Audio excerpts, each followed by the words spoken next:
drill. So we're going to take a look at my first version here of this Torpedo starter build. I wouldn't say it's necessarily a budget build. It's going to take some grinding to get to it. We have a few pieces of reputation gear. We're only using 2 pieces of fleet gear, and then the rest is just basic stuff that you could either craft using your crafting system or buy for a really cheap price on the exchange, and then the rest of it here would be mission reward stuff, which there's a decent amount of. Now, you'll see obviously there are some things that are only like Mark 12, 13, or 14, very rare, and then there are other things that are epic.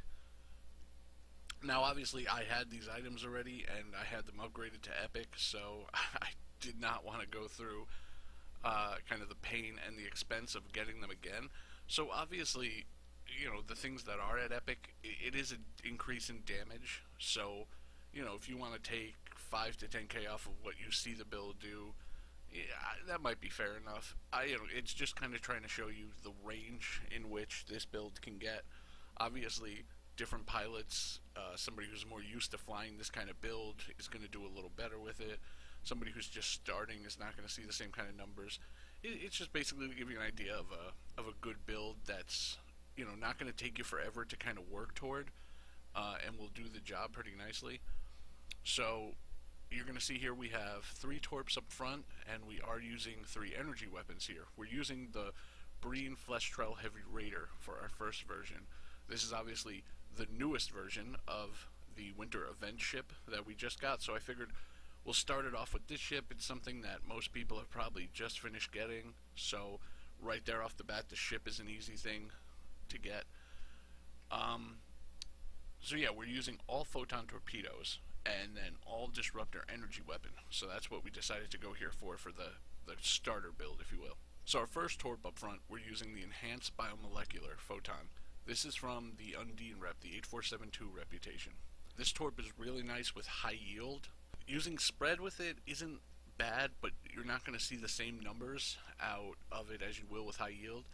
Now see, that's one of the things I've kind of talked about in other torp builds, that sometimes with torpedo builds, people like to manually fire their torpedoes. So you would actually unclick your 3 torps there, and maybe put them down here on 3, 4, and 5. In this way, when you're hitting everything else, like let's say, okay, you buff through, and we get down to high yield. So again, the enhanced biomolecular is better with high yield than it is with spread. The other 2 torps, I would say the Terran's actually, I would say even. Maybe I'm wrong there, but from what I've seen, high yield or spread's fine. But the gravimetric's definitely better with spread. So now, if you get comfortable doing this, your high yield's up. Now you just press 3 and you fire your enhanced biomolecular. This way you actually ensure which torps are going out with what torpedo ability. Now, I don't do that. I've tried it a few different times. It's just something I couldn't get comfortable with. So there are times where my torps might fire with what you would say the wrong ability. If I wanted an enhanced biomolecular high yield, maybe I'll get my enhanced bio to fire with spread, or maybe I'll get the gravimetric to go out with high yield. So it's not always perfect, but you know, it works out for me the majority of the time. It's kind of a crapshoot, but you know, I'd say if you can get used to auto fire or manually firing, it might be better, but it's just something that I can never get comfortable with. So after that, right here we have the Terran cannon. Now you could use the beam array. I like the cannon because I think it hits a little harder. I think cannons are fun with torp builds like that. We're using it for the 3-piece set because, as you see over here, we have the Terran photon torpedo launcher, and then we are using the Terran console. Then we have the gravimetric photon. Again, we are using this for its 2-piece set. With the console down here, you'll see the proton particle stabilizer. We'll take a look at what this set bonus is. You'll see here the 2-piece is the 26.6 to photon projectile weapon damage and 3% crit chance for your overall build. Obviously, we're using all photons, so that works out really nicely.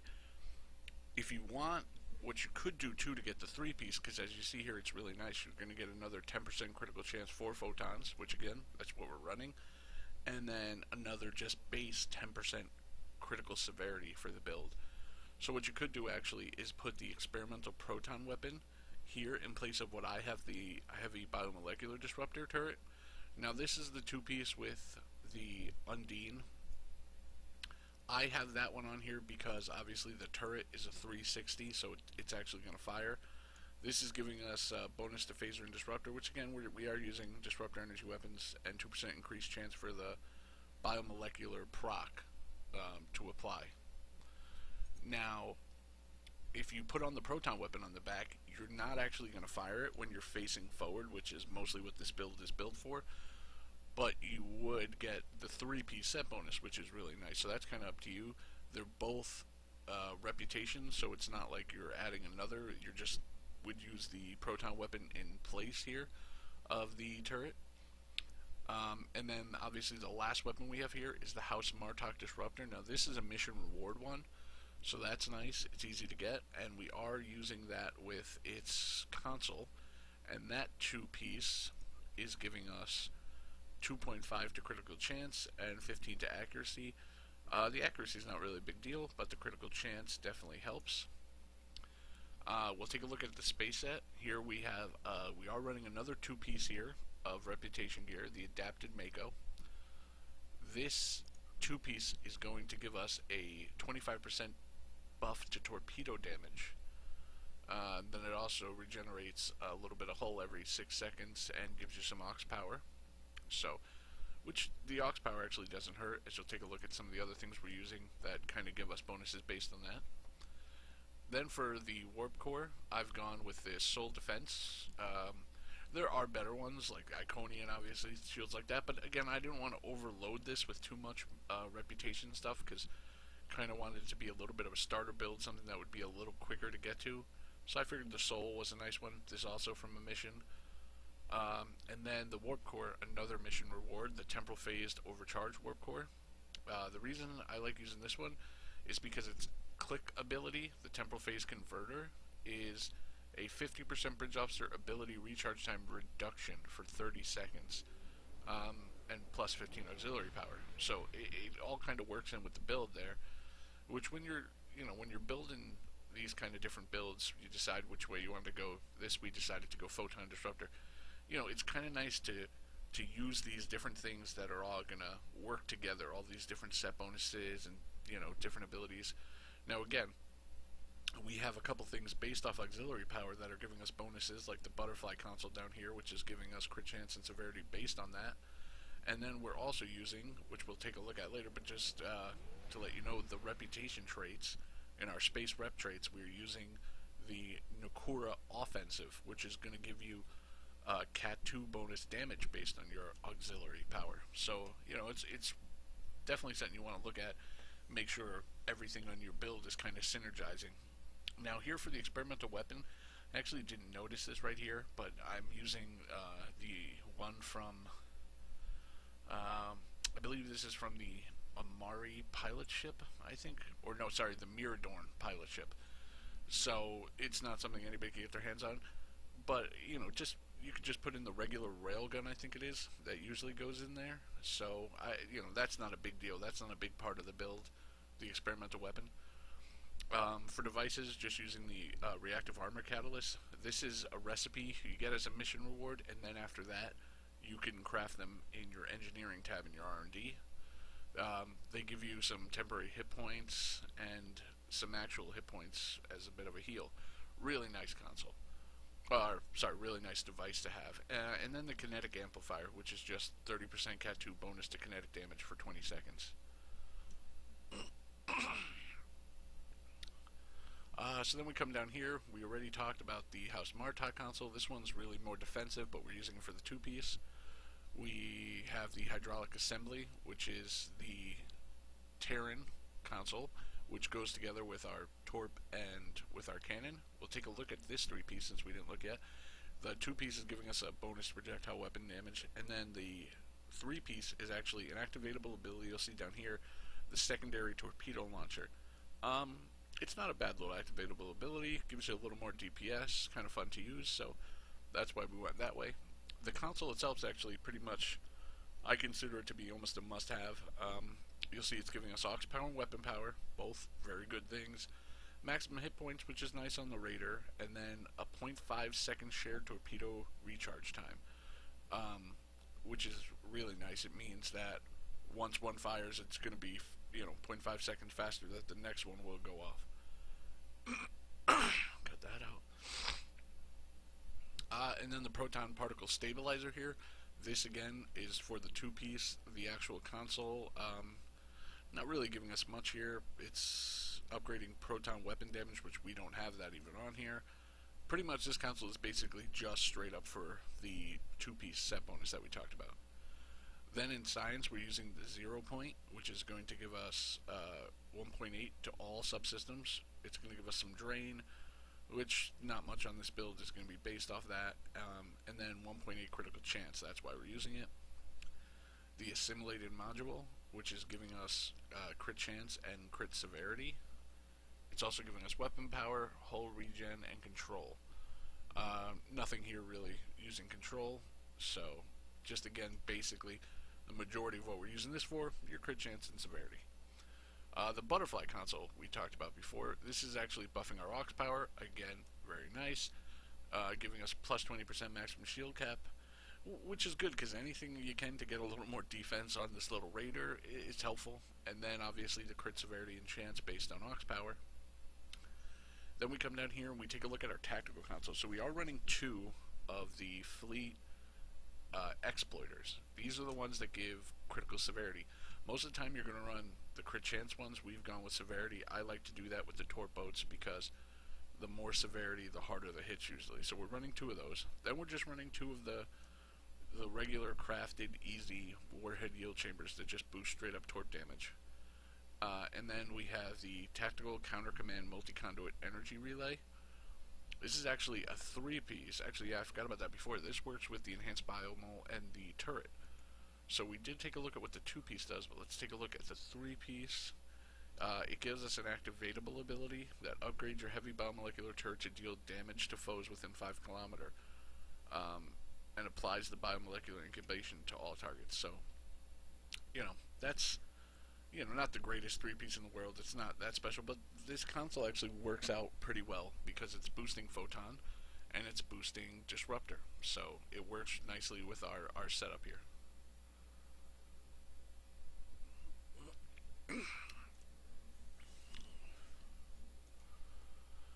So now we're going to take a look for personal traits and starship traits. I've kind of gone pretty basic, almost budget build style. The only one that I'm running that is going to cost you some EC, I think it's going to cost you about 3 to 4 mil. It's something you can take off, and I don't think you're going to see a huge hit because I do think you'll get your GDFs off with this ship.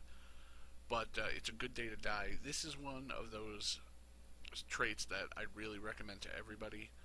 What this allows you to do is hit your go down fighting even if you're at 100% health, where usually you can only activate it once you're below 50. And what this does is go down fighting's scaling buff will treat your hull as if it's 50. So you get the buff at 50% of plus 20 all damage resistance rating and plus 50% bonus all damage for 15 seconds. So that's usually when you're at 50% hull if you don't have that trait. Now, if you're at 100% hull, you can hit it and you will get those stats right there as they read for 15 seconds. So that's really nice. Other than that, we're just using the basic freebies everybody has: projectile training, operative, innocuous, thrill seeker for some flight speed and impulse. Let's see, fleet coordinator, which is Cat 2 damage based on your teammates, up to 10%. Superior beam training. What else do we have? Last ditch effort, which works with your go down fighting. So it's usually a negative or plus 20 all damage resistance rating. Now it's plus 40. That really helps out. Then we have a good day to die, what we just talked about, and beam barrage. To be honest, you could actually use cannon, superior cannon training if you want, We do have one beam in the back, but to be honest, we are using a turret and a cannon, so you know you could have used that instead. So a little bit of options there. For traits, we're running improved command frequency. This is from one of the specializations, I believe, command. We're running. Nope, we weren't running numerical superiority on there. That was for the Hestia one we'll talk about. We were running cold-hearted, which is the trait from this ship, the Marine Shellgret. Then we're running critical systems, which is a boost to chance and severity when hitting emergency power abilities, which we have emergency power to engines right there. Improved nonlinear progression. When flying backward, you're going to get no drain, and while in reverse after 5 seconds you'll get plus hit points and plus shield regen. You know, not the greatest, but again, I just wanted to kind of go with the free, easy traits that everybody gets. And with a forward-facing kind of build like this, there's some points where you might be facing the target and you'll kind of be going back and forth, so it helps when you're going in reverse. And then we have unconventional tactics, which is a 15% Cat 2 bonus all damage when hitting brace for impact. And that's actually a really nice one. So take a look at our space reputation. Omega kinetic shearing, must have on a torpedo, and also torpedo pre-fire sequence. Then we have what we talked about, the auxiliary power configuration, which is giving us plus 5% all damage, Cat 2, and accuracy. This is based on your auxiliary power. If you drop your auxiliary power, you'll see how that drops. So where it was, now we're messing that up, lock that in place. So you see, you know, we go as high as we can get with it, and we're getting 5.1, so. And then we have the basics, the targeting systems and precision for our crit chance and severity. Take a look at our stations here. Right here in our universal pilot, we're running an engineer. In the lieutenant commander spot, we have reverse shield polarity. Then we have hold together, which is a pilot heal. Now the reason we're using these two pilot abilities, attack pattern lambda and hold together instead of another heal, is because of the trait from the ship. Now, I've talked about this trait when I did the review on the ship. We've talked about it on STO Tech Trek, me and Astro. It's a really nice trait. Now, whenever you hit either auxiliary to emergency battery, which we're not running here, or a pilot bridge officer ability, your weapons, while active, energy weapons, apply cold-hearted to foes once per firing cycle. Each stack of cold-hearted causes 9.1 flight speed, -2 current and all max subsystem power, which those two are but the -10 all damage resistance rating for 15 seconds. So obviously if you get 5 stacks, you're now getting -50, which is like having an attack pattern beta 3. So that is really nice. I've been using this trait on a lot of builds and been seeing some really good success with it, so I'm definitely a fan of it, and figured we're using this ship, why not use its trait? So take a look at the next universal lieutenant commander. This one we went with our tactical. We're running high yield 3, attack pattern beta, and tactical team.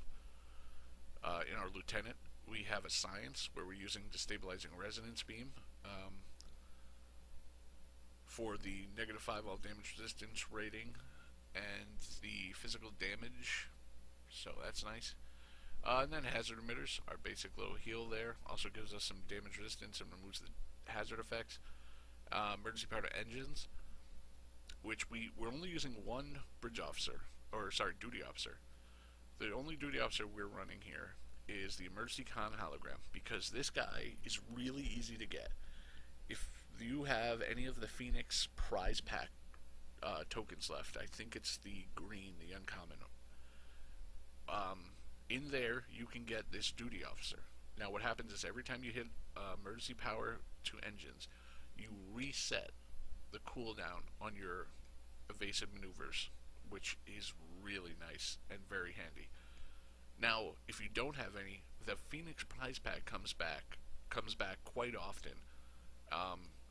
So it's definitely something that's worth getting. This guy, another thing that I kind of run on almost all my builds. So I really recommend it. That's why it's the only duty officer I went with there. Obviously, if you have some other duty officers that would help the build, fill them in. I was just trying to go kind of base there, just to show you. Plenty of room for improvement. So, and then here in our commander, which is our tactical, we have Attack Pattern Omega 3, our Torpedo Spread 3, Chemosite Lace Weaponry, and Tactical Team, our second copy. So yeah, that's our build for that's the first version of our build here on our Breen Heavy Raider. And you know what, there was good success with it. Now, is this the perfect boat I would pick for a torpedo boat? No. If you do want to invest one time in just one ship that would be pretty decent for a torpedo boat, the next version we're going to do is we're going to take the Hestia, which is a T6 Federation ship from the C-Store. So we're pretty much going to put pretty much the same build on there, minus I think maybe one console, and obviously we'll switch out the starship trait from the one on this ship to that one. But pretty much I'm taking the same build and putting it on the Hestia to show you what the difference would be. One of the biggest differences is the fact that it can run concentrate firepower, which really does help out torpedo builds. So we'll see. You see the damage after the run here that this bad boy put out. Then we'll talk about the Hestia, show that one.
It's Cape Kennedy. I'm sorry, Colonel. We're still trying to get Agnes in working order. Sir. Yes, Mr. Secretary. The minute the machine is back in shape. Goodbye, sir. Alright, so that was our ISA run and parse for our Breen Raider. Now we're going to take a look at the second version of this starter torp build. Now, I'm only going to go into the things that changed because I went into the other build for a good amount of time, and this is pretty much almost identical. So just little things that changed. You'll see here the Raider is a 4.2. This is a 4.3. So we're running all the same weapons, all the same space set, but here we've also added an omnidirectional disruptor beam array. Again, what we talked about with the proton weapon, you could have put that in here and still also had the turret. However you want to do it, I decided just to go with a crafted disruptor omni. Then you'll take a look down here. The Raider is a 533. This is a 433. Now this is the advanced escort. This is the T6 Hestia, alright? Or the Prometheus. So this T6 version is the Hestia. Now, if you were to get the fleet version, it would have the extra tactical console, and you would literally have the same console layout. But because we're just running the regular C-Store version, the only thing we did was lose one of our crafted warhead yield chambers here. And that is literally all the difference there.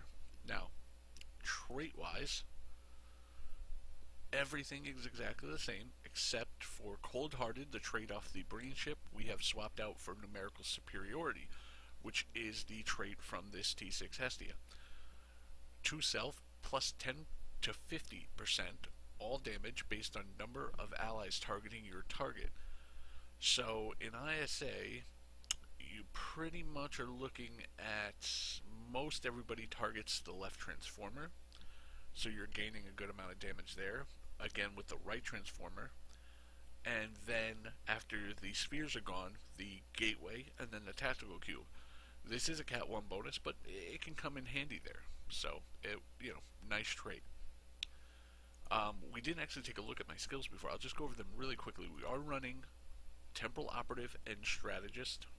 Strategist as your secondary, Temporal Operative primary. As you can see here, we're running the Focused Frenzy as our ultimate. And this is just a quick look here at where we've put our skills. So nothing crazy. So we'll go to stations because this is where we'll see some changes, obviously. Now, the biggest change you'll see here is that this ship has a command seating, specialist seating. Now, the command seating is really optimal for torpedo builds. Concentrate firepower is the command ability that we want. Alright, you want a 3 and a 2 if that's optimal. If you need some more healing, maybe just the 3 or maybe just the 2. A 1 is not really worth using. I like to have both the 3 and the 2. When marked foe is damaged by torpedoes, 20% extra kinetic damage, 100% shield pen, and once per 2 seconds grants a torpedo high yield 1 to 1 damager and resets torpedo cooldowns. So a lot of these torpedoes have like a 6, an 8 kind of second cooldown. I believe the photons is an 8. I could be wrong. I'll have to look back on the video. But so having this auto reset is really nice. So concentrate firepower is a really big ability. Here we also have Lieutenant Psi, so we're able to fit a gravity well, which is just nice to really bunch them up and hit them with your spread or high yield with the enhanced biomole. As you see here, we're running emergency power to engines again because we have the emergency count hologram, and then we've gone with emergency power to shields. You could do emergency power to weapons because you do have some energy weapons and they're doing DPS.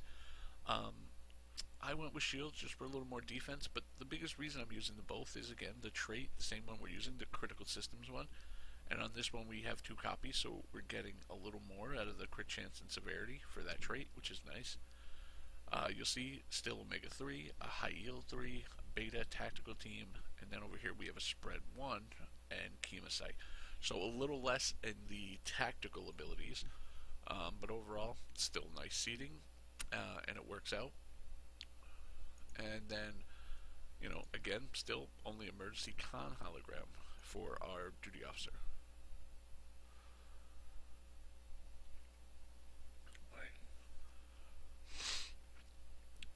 So, like I said, really similar builds on these 2 ships. Now, as you'll see from the next ISA in the parse, there was a pretty decent increase. Now, again, you have to take into consideration that every run is a little bit different. I could have had a better team with me here. The run could have just been smoother. I could have piloted better. So it's not directly a guarantee that, oh, because I have concentrated firepower, it's why my DPS was, 20k better with this ship. But I will say that I do believe this ship is the better one for the torpedo build, but both will do very nicely. And just looking back on it, as you can see, there's, a decent amount of rep gear, but none of them are like tier 5 kind of rep stuff, so, there's some grinding, but not much. Probably looking at about a month or so, maybe, if you don't even want to use your R&D system, your crafting system, maybe you're looking at 6 to 7 mil, and then the rest are mission reward and stuff. So, this isn't a totally free kind of build, but it's a nice starter build to work to that's not going to take you a really long time. So, stick around for that ISA and parse. I hope you guys enjoyed it. I'm actually going to do another video soon, kind of in the same idea of the kind of starter torp boats, and with this one we're going to do a starter version of a side torp boat. So, stay tuned for that. Thanks, guys.